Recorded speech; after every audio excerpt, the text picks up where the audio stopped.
All right. Hopefully, a few more people will jump on as we get started. But my name is Anna Eulau. I work in the University Career Center at Temple, and we do everything from reviewing resumes to putting on events like this, now virtually, of course.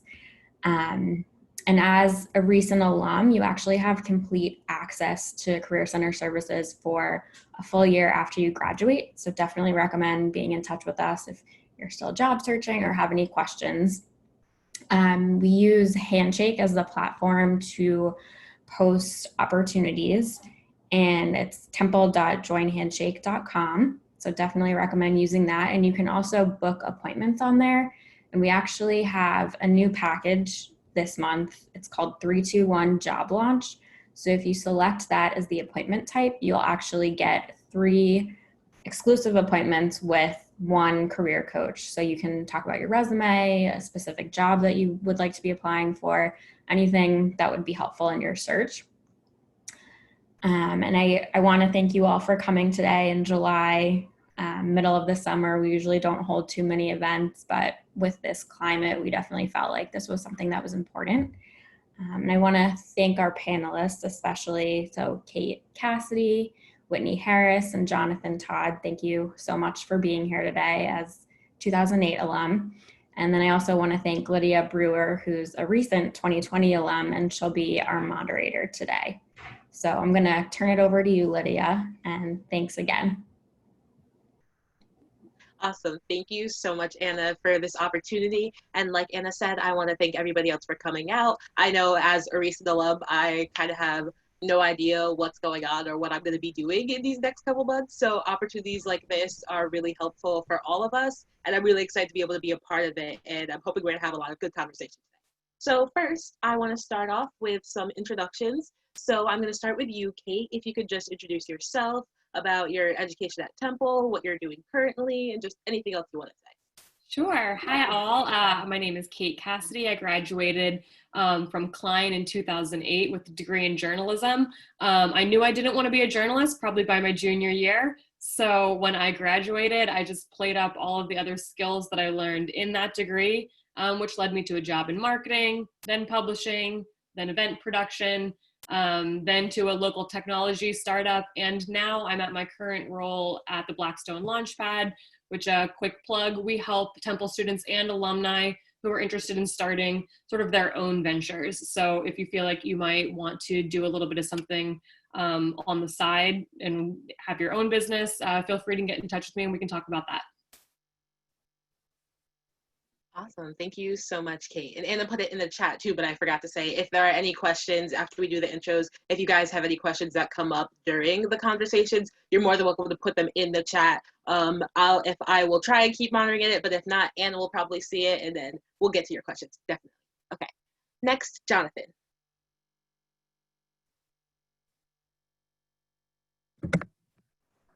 Good afternoon, everyone. Lydia, thanks for moderating this discussion, and happy to participate with my fellow panelists, and Anna for organizing this. It's funny, I thought that Kate looked a little bit familiar, and now it makes sense. I'm also a graduate from Klein, and I majored in journalism. And I also figured out before I graduated that journalism was something that I didn't want to do as a career. It was a passion of mine. It was something that I enjoyed and I was good at, but when it came to thinking long term, I knew pretty early on that I had other aspirations. So I am a native of Silver Spring, Maryland, which is right outside of Washington, D.C. Went to Temple for undergrad. I'll get into a little bit more about my path geographically after that, but I started off in the publishing world as well, but then transitioned into marketing and communications. I worked for ESPN Sports for a little while. I worked for a trade organization focusing on national county innovations and solutions. And then Destiny brought me back to Philadelphia, where I worked in the mayor's office for Michael Nutter during the last year and a half of his administration. And then I worked in the Commerce Department for about 3.5 years after that. And my current role is Director of Workforce Development at Philadelphia International Airport, where I do a variety of different things. And in the past few months, the job title has evolved quite a bit as we adapt to our new normal, or our temporary new normal, and have to be a lot more versatile in what we're bringing to the table to make sure that things are getting done. So happy to talk about this and much more throughout the conversation and network and connect with anybody who's on this call. Amazing. Thank you so, so much, Jonathan. All right, Whitney, time for you. All right, Anna, thank you again for the invitation, and Lydia, I appreciate your moderation, and everyone who's here, thank you guys for joining. My classmates from '08, like, we made it out. But I feel like I fell out of a tree. Like 2008 hit and I was still falling. I went to Temple for my undergrad, Fox School of Business in finance and real estate. And if we can remember historically, what was happening in 2008 for both finance and real estate. So when I say I was falling out of a tree, I was just trying to grab for anything. And I remember graduating and not having a job and feeling like, oh man, everybody else in line has something and I don't. And I was really depressed around that time.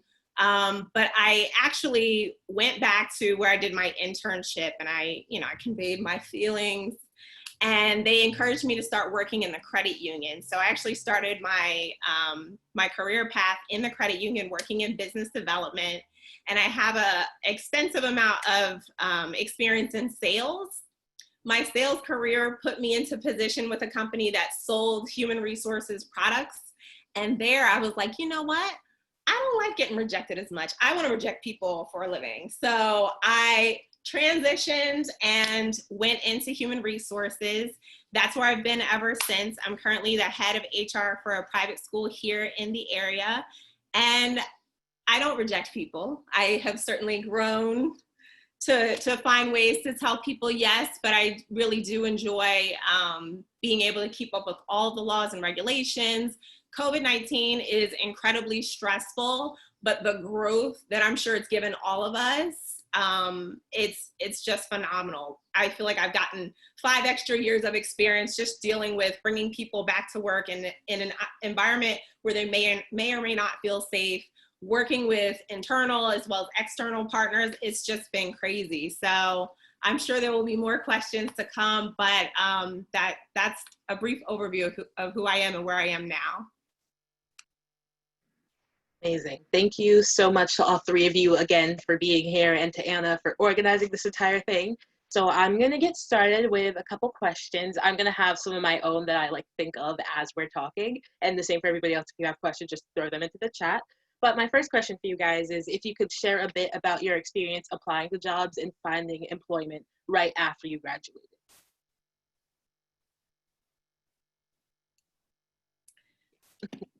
I can jump in and say that I applied to pretty much every job that was out there. And I had the journalism background, but I played up any skills that I had around journalism and went really broad with my job search. And I took quite a few job interviews that I knew I didn't even want the job. And I think that it helped me get a little bit of practice interviewing. There's definitely a lot of skills that are good to learn around interviewing. And I also thanked everyone that I was meeting along in that process. And some people I've kept in touch with. The job didn't work out at the moment, but they followed up and I was able to interview later. So I think casting a wide net can be helpful. I think there's a fine balance between spinning your wheels and going too wide, but I definitely went pretty broad.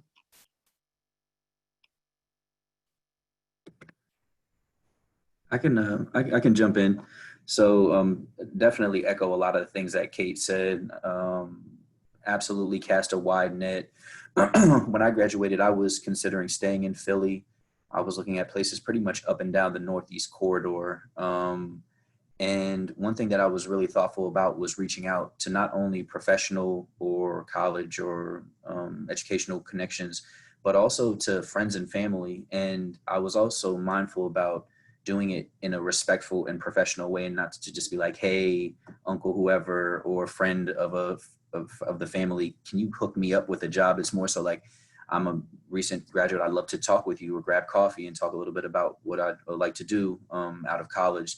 So one big piece would be to just approach your friends and family in a respectful way when it comes to reaching out about job and career opportunities. But it ended up being a friend of mine that I went to school with that also moved back to the DC, Maryland area, who was telling me about a job that they had at a publishing company. And they were looking for young folks right out of college that were ambitious and, you know, wanted to get a foot ahead. And so I ended up starting off there. And while I knew pretty much immediately that it wasn't something that I wanted to do as a career, I made sure to do a little bit of everything while I was employed there to make sure that I was developing a dynamic skill set. And that's really laid a good foundation for what I've gone on to do since.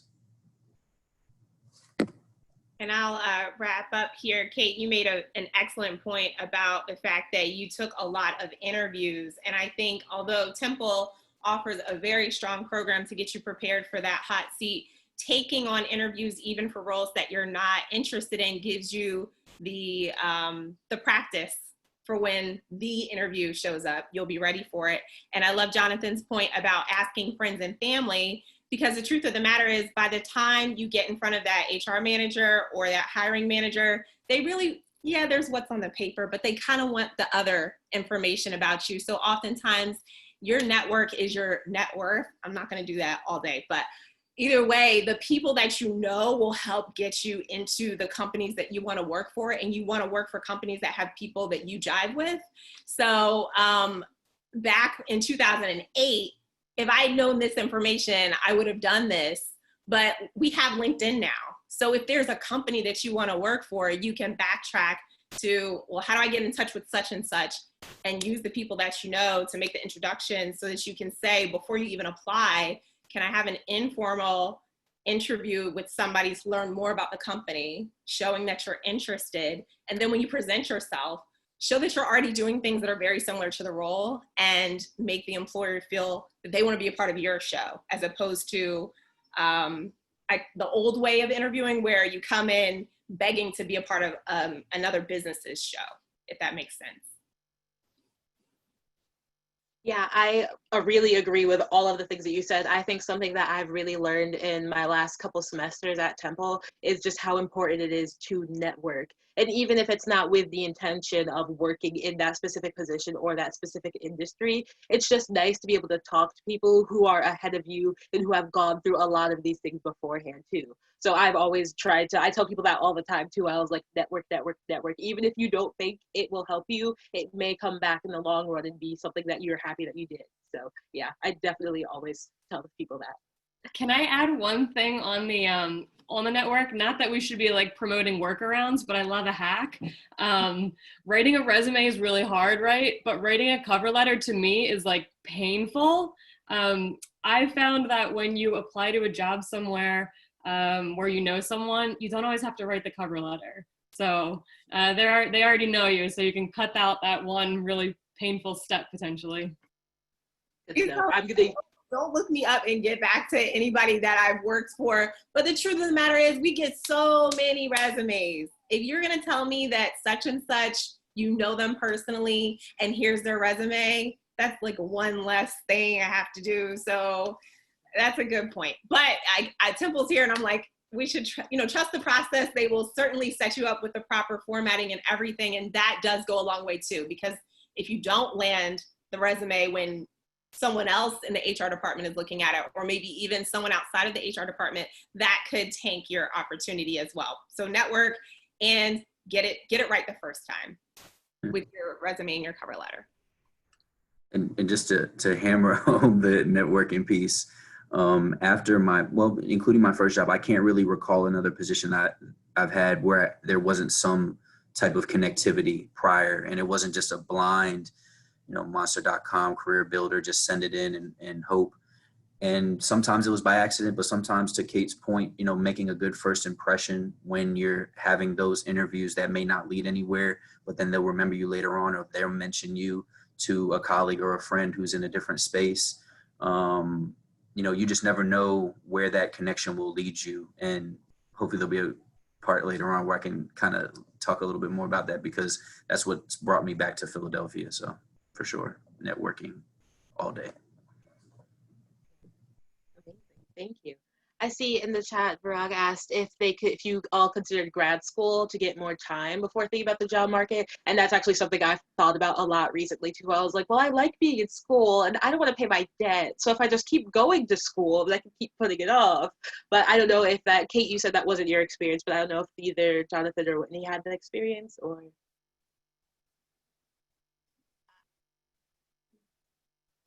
I think for my program, I was in the Fox School of Business, and the tradition was that you do your 4-year degree, you go out for 2 years, and then you come back to get whatever higher level. So that's what I did. And I think that was just more so influenced by like what you're supposed to do, so that when you show up with your MBA, you have years of experience plus this MBA. But I'm not sure of how it's felt in other programs. And I know for me, I was kind of schooled out at that point. By the time I graduated and was ready to make some money, I at times did consider going back to school throughout my 20s. And honestly, I'll be 35 in August, and I still consider going back to school. But it just there hasn't been a ceiling that I've hit as a result of not having that that master's where I've really invested in. And also, there are opportunities now where you can have your the company or place of work where you are pay for some or all of your schooling too. So that's just something else to consider. Yeah, I think in my kind of decisions about whether I do want to go to grad school, but I don't want to go right away. I think I have a lot of friends who are planning on going in the next couple semesters, the next couple months. And something that I always tell people too is, even though you know grad school is an option, it shouldn't be the option just because you don't want to go into the workforce or just because you don't think you can do the job, because it is a really big commitment. And I would hate for people to get to grad school, be like, I wasn't ready for this. This isn't what I want to do, or I don't know what I'm doing, but then be stuck with more debt and then be stuck in the education beforehand. So as far as it comes to thinking about grad schools, if it's something that you know you're certain you want to do, I would say 100% go for it. But if you're still on the fence, to take more time to think about it and talk to people who have been through the experience, because that can always help. Okay, awesome. My next question is if you had to shift your plans at all due to the economic climate. I can be pretty brief with this one. I had to move back in with my parents. I wasn't planning on moving back in with my parents, but I did. And looking back on it, I think that it was really a blessing in disguise, because I was able to save money. I was able to, have that convenience and that familiarity, which really served as a good stepping stone to enter the workforce. And both of my parents, who are now retired, were in the the prime of their working careers. And so I really picked their brains a lot as I was navigating the different industries that I had interest in. And, there were, of course, the moments of reacclimating to that independence, not having as much independence as you once did in college. But I think those are things that I quickly got over, and just, appreciated what they were doing for me, and the benefit of being there really paid off in the long run. But it was something that I wasn't planning on doing. So that's probably the biggest shift that I had. I think that question assumes that we had a plan. I didn't really have a plan. I had, a general idea of what life was going to look like after graduation. Something that was challenging for me was eventually my internship offered me a full-time job, and it was for significantly less money than I was making as a almost full-time waitress. So that was a hard switch to make. That I figured that waitressing was just going to really be the start of my career, and I wouldn't be playing catch up to that. But I think weighing the long-term benefits of getting the internship job that was going to put me in a direction of a career path really paid off. To echo Kate's point, the actual plan for Whitney, I don't know that I had a plan. And when I said I was falling out of the tree, guys, I was falling out of a tree. So when graduation came, it was like, all right, what's next? And a part of my internship while I was in school, this was during the subprime mortgage crisis. And please don't look up my resume, because the place is now shut down, but they helped me to buy my first home.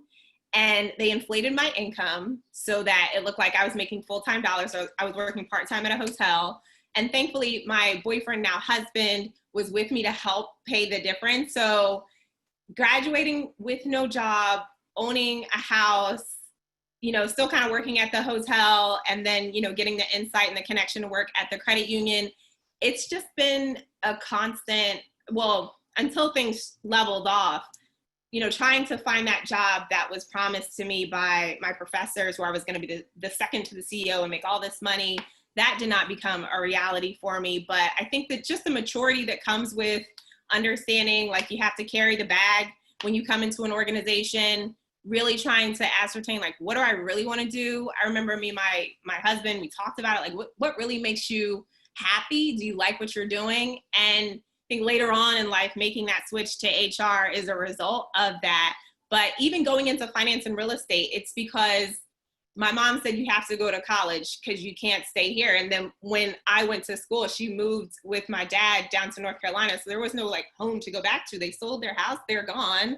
It's just me here. And I really just had to figure it out. And I can't say that it was an uncomfortable experience. It just was the fact of what was happening. And I can say because I had someone to support me, my husband, that was helpful. But ultimately, having to shift because of what's happening in the economy, that's just been in effect the whole time. So I wasn't kind of put off because it wasn't adhering to a particular plan.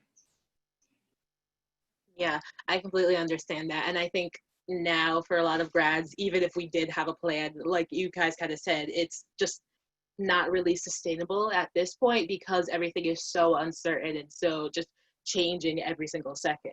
So my next question is actually a follow-up to talking about having graduated into a financial crisis and the kind of world, not world because it was mostly just America, but the situation that you did.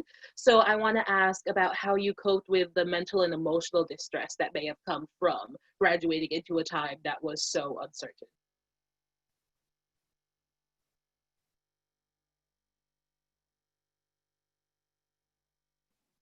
All right, if I won't hold up too much time. I should put a timer on myself. I don't want to hold up the conversation. But I think when you are, when you're focused on whatever you're going after, that can, for Whitney, it has diminished any discomfort. But that may be because of an issue with me, that I'm not so much in touch with my emotions. But knowing that there is an end goal and really trying to press towards that stops me from marinating in what's not currently going right. That's my short tail answer.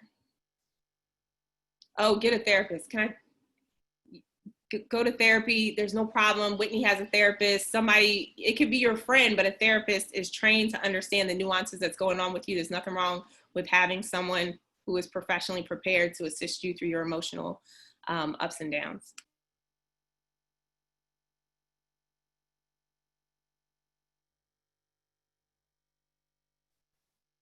Awesome. Did you two want to add in on that point at all, or I can move to the next question? I mean, I'd echo a lot of what Whitney said. I think an upside was that it made me take a little bit more risks, just because I was kind of throwing a lot of things at the wall and seeing what would stick, which I think ultimately paid off because it gave me some broad experience that I can now use in my resume.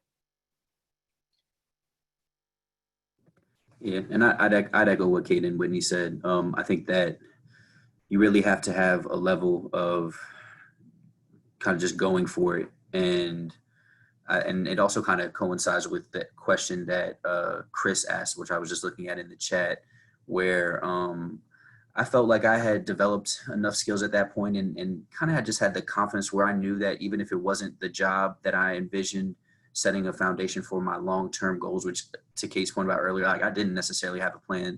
And if you guys don't have a plan, do not freak out about that because you'll have plenty of time to figure it out. And I'm still figuring it out now.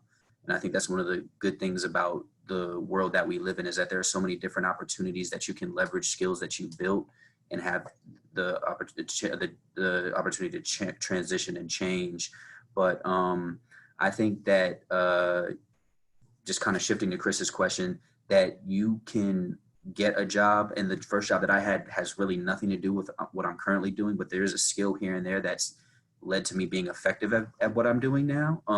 So I would think about it in that sense, and don't feel that you need to do something that's aligned completely with your major or what your long-term professional goals are, because there'll be plenty of opportunities to shift and transition and morph and adapt. It's kind of how you make it, but it's also just a matter of luck and fate and timing too. There's a bunch of different ingredients that go into it. And Chris, for me, part of what I found helpful, I made a budget for myself, and I knew kind of like what my minimums were and how many extra waitress shifts, or I guess, maybe in current times, Uber, Lyft, whatever, caviar shifts, that maybe you would have to pick up, and then made some of my decisions on that. I also never stopped interviewing in my first couple of years. I took so many calls on my lunch breaks that I was, I may have even been shady, but I just, took the jobs that I could get, and then was constantly looking for the next step.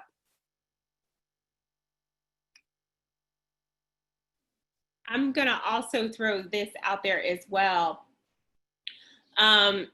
Entrepreneurship is also available to anyone who currently has a skill set but may not have the employer to apply those skills, because the world needs what Temple is producing. And so you might think, oh, I don't have X amount of years doing this particular thing, but you guys know way more about technology than I do. You've used it professionally for 4 years, and so, or 4 or more years. So just think about what are the unique advantages that you bring to the market.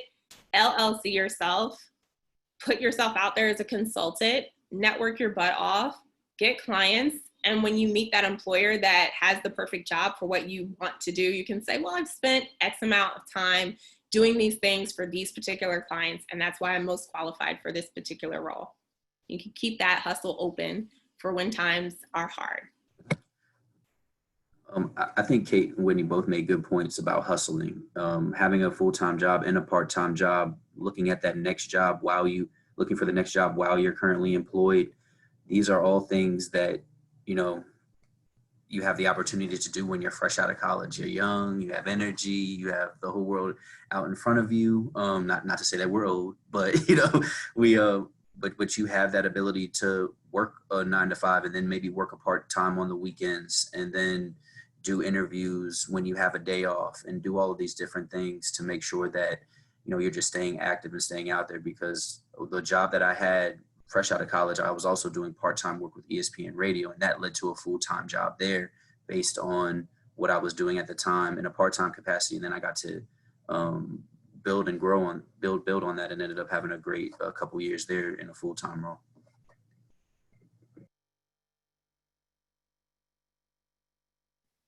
Awesome. Thank you guys so much. And I'm going to do a question that Abigail asked, is how long it took to get a job after graduation.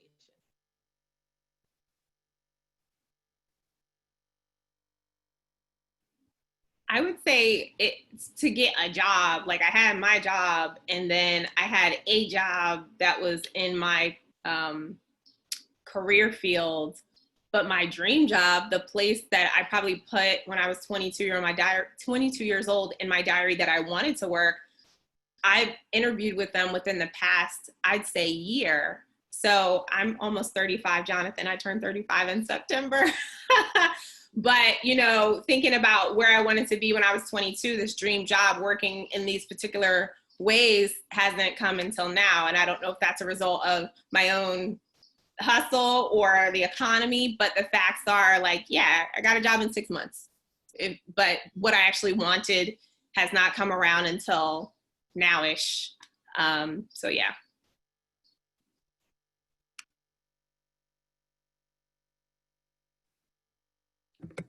I think that's just part that goes along with it just being like a process, and not expecting and being like, oh, well, I have to get the one thing that I want to do for the rest of my life. That doesn't have to be the exact first job that you get out of college. It's more likely to not be that way. So it's okay to be able to take your time and take those steps to get where you want to go, instead of just expecting and kind of telling yourself, oh, well, this needs to happen right now, and then beating yourself up when it doesn't. It's a process, and it will take time. So that's definitely something to always keep in mind. I'm telling myself that right now as I'm telling everybody else too. I had a lease that ended the summer after I graduated. So I was here for a little while, and I think I was working for a staffing agency or something before I moved back home. And then from there, it didn't take too long. But again, even when I was here in Philly, still in Philly at the time, I was doing a lot of networking and outreach. And I think I even work for a staffing company when I got back to the DC area too. And then ended up getting that first job while I was working for the staffing company. So I didn't get a full-time job until maybe a few months after I graduated, 6 to 8 months, but I was always doing something prior. Similarly, I had an internship when I finished school, and I was waitressing when I finished school. And I think in about 3 months, I was able to turn the internship into a full-time job. And then it was about a year before I found a role that I was really comfortable and excited about. Awesome, thank you. That kind of leads into the next question, which is, how did your first post-grad role help you on your path to the role that you're into today?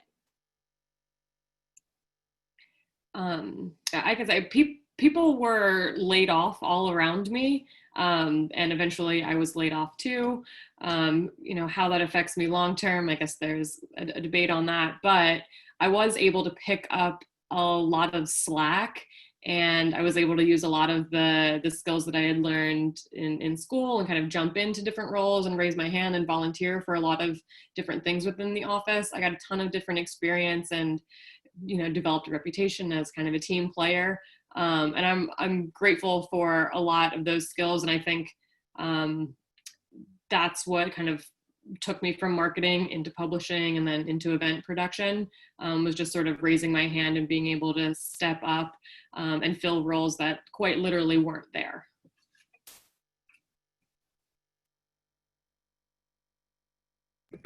That's a great point about carving out a niche that will result in companies or organizations creating positions for you or creating opportunities for you based on what you're bringing to the table. That's happened to me multiple times in my career. And, it's a really affirming feeling to let you know that the work that you put in is resulting in tangible benefits.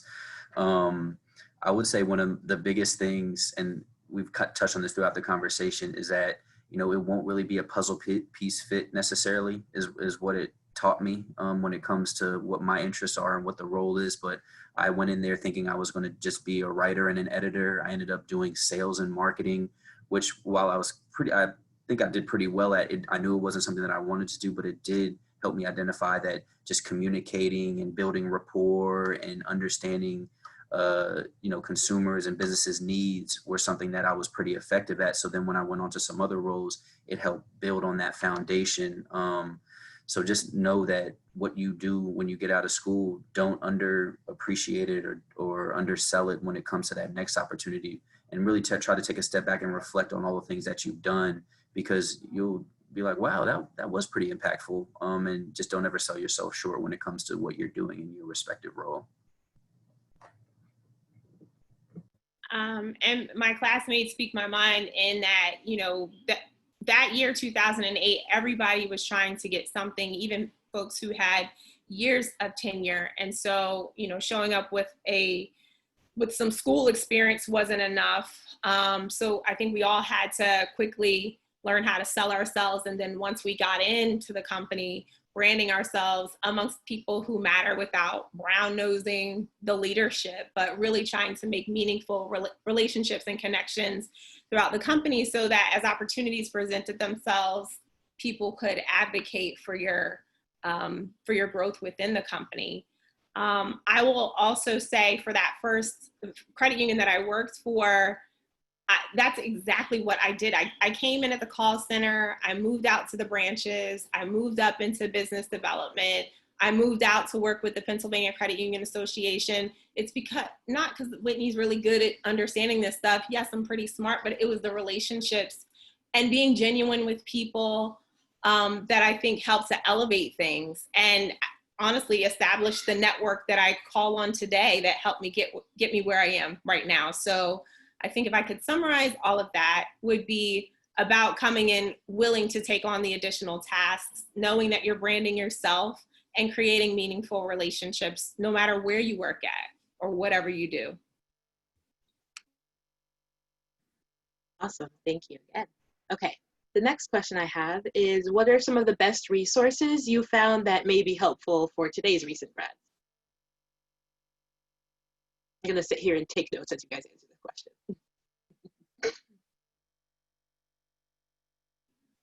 I won't hold everybody up, but Dig Your Well While You're Thirsty by Harvey Mackay, or Mackey, I think. I reference that book a lot, and it only talks about creating relationships. Actually, you don't even have to read the whole book. You can just read the little summary of what the book is about, but it just talks about it so much that it implants it on your mind. There's another one that Who Moved My Cheese is another book. And it is literally about mice who are running through a maze, and some mice, they stop, they take their shoes off, they get really comfortable, and some mice, they'll eat the cheese, but like they'll keep their sneakers around their neck so they're always ready to go. And I think those two books alone, between always being nimble and ready, like some can hit my inbox right now, and I have a way to make it happen. And I think people know that about me, and I glean that from the book, as well as networking. I don't call myself a connector, but if I don't have the answer, but I can give you somebody who can give you an amazing answer, like I still get all the props from it. So like being connected is important too. So those two books. Whitney, would you be able to put the titles of those books in the chat for us, please? Thank you. I'll segue straight from Whitney just to touch on like connecting, just continuing to connect and to network. So alumni organizations, I'm part of the TU alumni or part of the TU alumni organization. I was in DC. I think I'm part of PA too, I'm pretty sure. But you know, they can be a little bit exhaustive at times if you're participating in several. I did YPM, Young Professional something. It's a lot of acronym overload, but all worth it, because you just never know when that connection you'll make will lead to something significant. And I know the way in which we're communicating and connecting is a little bit different right now, but it shouldn't stop you. I know that recently I participated in a professional organization called Leadership Philadelphia, both as a connector and in the core class. And so in the connector, it was for young professionals between 25 and 34. And then the core class is for kind of the next level of professionals once you're in the more management and senior level positions. And I can't tell you how much it did for me professionally and personally when it came to the connector and keeper piece. Was just building with my peers and figuring out where we can best help each other out and be a resource to one another. And then in the core class, I was really just doing a lot of ear hustling and learning, because these are folks that are farther on in their career, extremely successful, and have a lot of wisdom to bestow, whether it's directly to you in conversation or if you're just in close proximity to them and just listening. And I'll be glad to provide a link, because I think at 25, everyone's eligible, but even just networking with people that are currently in the organization or part of those groups is really helpful, because they're still doing it virtually. I know one of my former colleagues is a part of it right now, but it really just helps you get a better appreciation for the landscape and folks that are doing things that you might have an interest to, and you can build with each other on. And LinkedIn is just so powerful and so amazing. Make sure you're on it, make sure your profile's up to date, connect with people. There's the filters are really excellent. So you can choose to only look for jobs that are open with people that you have a connection with. Things like that. I track all of my like job seeking activities in a spreadsheet, which is really helpful to me. I can figure out, you know, which resumes seem to get the best reaction, which email subjects get the most opens. So, you know, if you are going to do a serious job seeking process, you want to be able to track your process and be able to make some smart decisions from the data. Yeah, I definitely echo that too. I have a whole spreadsheet that I have where I keep all of the jobs I'm applying for or planning to apply for, like fellowships, like apartments in different areas. Like I have it all in a spreadsheet. And I think it just helps to make me feel better knowing and being able to look at it and see that it's organized and that there's like some sort of sense to it. Even if I still don't know what I'm doing, it visually looks nice. So that also definitely helps take a little bit of the stress off too with throughout the whole process. Sure, it'll help you build out a strategy. Mhm, definitely. Okay. Next question I have is a follow-up for Jonathan and Kate. I remember that you said both of you were that you decided that you didn't actually want to go into journalism. So I want to ask about like when you realized that you didn't want to go into what you had studied for the last 4 years. How was that transition for you? And how did you end up finding where you ended up going?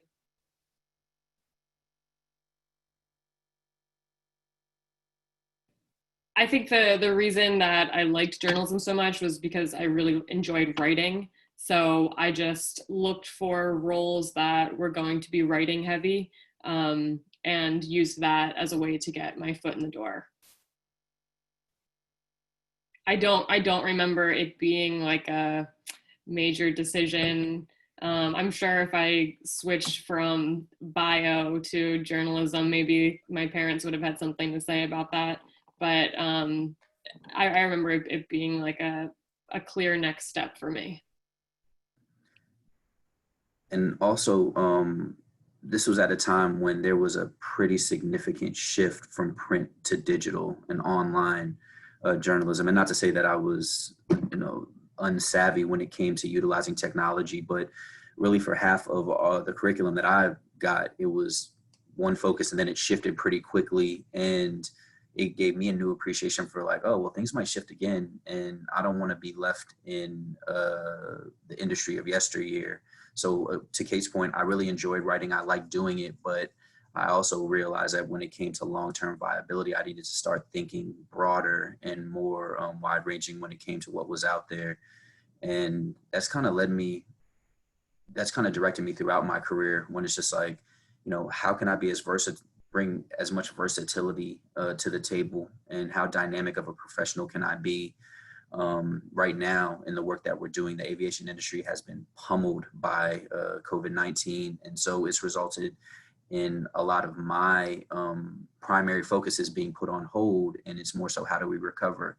So I've been writing policy. I've been doing things as it relates to safety. I've been responding pretty quickly to what's been happening around the country when it comes to inequity and civil unrest, and the role that we can play as an organization in changing our culture. And this is due to prior experience that I've had in a previous role when I worked on a racial equity cohort, and I worked on My Brother's Keeper with Mayor Nutter, and I worked on other things that, while they weren't my primary focuses, now they're coming to the forefront. So yeah, I would say that never stop growing when it comes to your skill set, and don't feel pigeonholed by what your major is, or that because you majored in one thing that you have to do that for your entire career, because there's just so much opportunity. And just speaking as a proud Temple alum, I know we all have it in us to be able to do whatever we want when it comes down to it. So Yeah, I think that's a really important point, just to say that like nobody stays the same, so your interests won't always stay the same, and nor will your skill sets, depending on whatever job or field you go into. And even if you just end up realizing that you don't want to do the thing you may have studied, that doesn't mean, like, one of my best friends was a music ed major, and she's realizing now that she doesn't really want to go into education and work in the school systems. So she's having this same kind of battle, trying to figure out like, oh, well, what did I do? I didn't do what I wanted for the last 4 years. But I always try to tell her too, I was like, just because you may not be doing what you studied doesn't mean you didn't come out of college with a huge amount of personal and professional skills and things that you'll be able to use in whatever sort of industry that you go into. So just because you went for one thing doesn't mean that you have to stick with that one thing and that you can't do anything else. Okay. The last thing I want to ask before we open up for questions is if you guys have any advice or tips for any recent grads.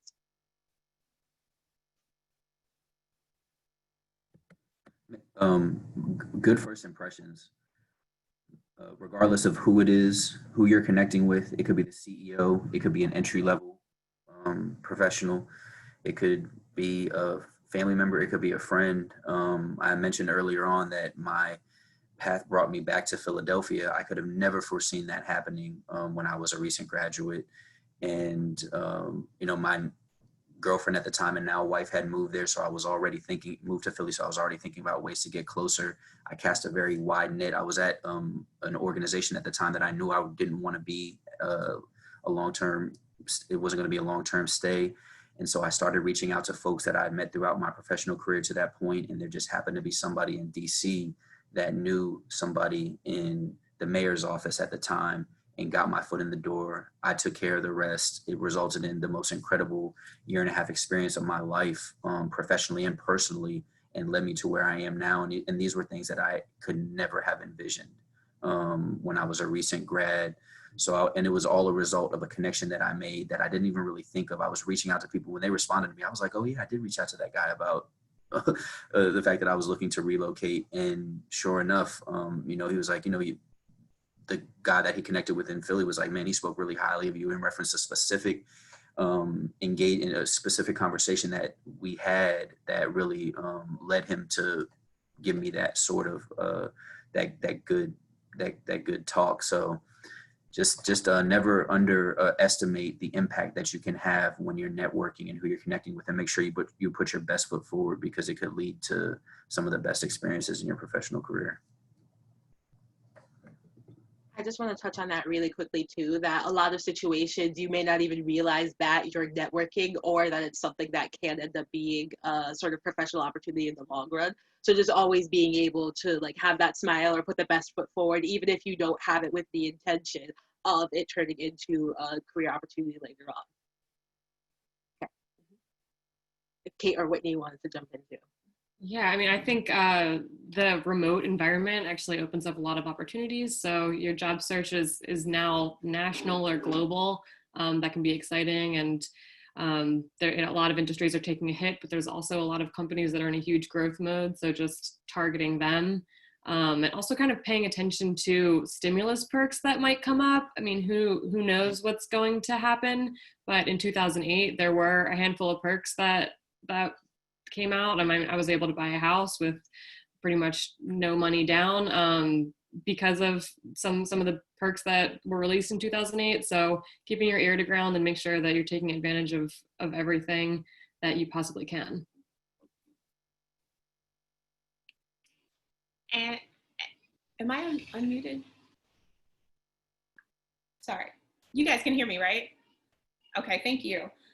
So I certainly want to piggyback on what Jonathan and Kate have already said. And I just want to reiterate that everyone here already has some form of value. And so whatever you put on your initial application, and Temple said, you have to be here, that is the value that's going to catapult you through. So just keeping that in mind, like you already bring so much power, even in this very moment. Just working on articulating your story to ensure that when you do meet the right person, as Jonathan said, you can make that good impression.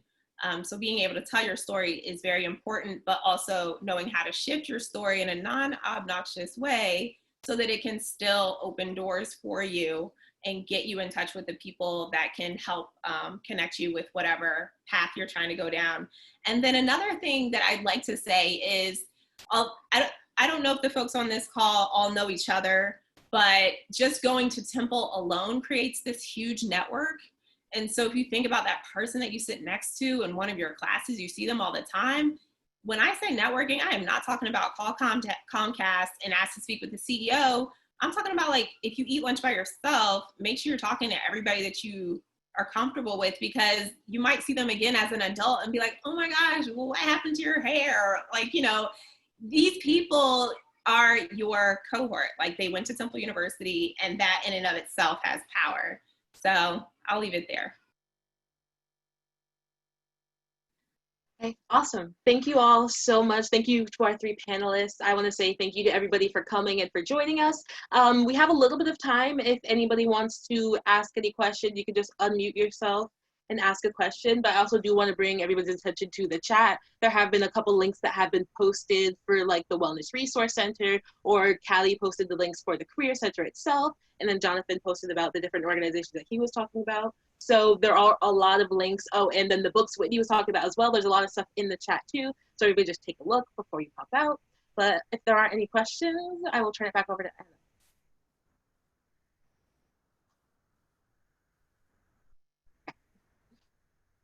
All right, well, thank you all for joining us today. Again, if you have any questions about your job search, please feel free to reach out to us in the Career Center.